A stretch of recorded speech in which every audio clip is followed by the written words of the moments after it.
Eu peguei um livro de apoio, obviamente, né? Porque é um livro que conta a história da arte, tá? Este livro é História da Arte, do Neoclassicismo, Pós-Impressionismo, é da editora Globo, tá? E o que ele fala, ó, em 1789, passaram o reino do terror e a subsequente ditadura de Napoleão. Pareceu para muitos, em particular fora da França, um desmentido, uma fé processada pelo ilusionismo do século XVIII na capacidade da razão pura e do sentimento natural para varrer as injustiças e as superstições do passado. Aqui, o individualismo e a intuição foram preocupações fundamentais. A obsessão pelas qualidades evocativas da natureza deu novo ímpeto à pintura paisagista. Então você tinha os pintores que pintavam paisagens, o que se reflete na obra de Tanner, Gunther, Palmer, Frederick, Ranger e Corot. Da mesma forma, a ironia romântica, por Frederick, que nasceu na contradição no sentimento romântico entre o seu idealismo sem limites. O pintor romântico, ele é um pintor individualista. Ele trabalha sozinho, ele não pinta em grupo, ele não faz um quadro para outro terminar. Por exemplo, você pega o impressionismo e o pós-impressionismo, você tinha Van Gogh, e Van Gogh trabalhava com outro pintor, que é da época dele. Tanto que as pessoas falam, ele cortou a orelha porque ele se apaixonou por uma mulher e ele foi rejeitado, ou ele era esquizofrênico. Não tem nada a ver. Ele tinha realmente alguns surtos, mas não tem nada a ver.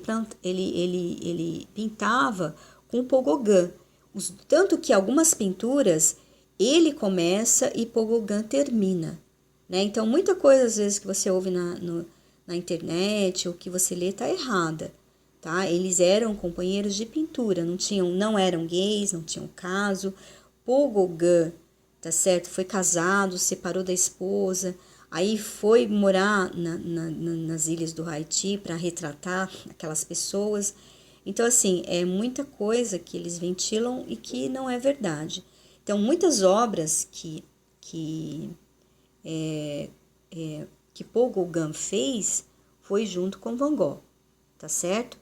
E, eram alunos dele. Não, os dois pintaram juntos durante um grande período.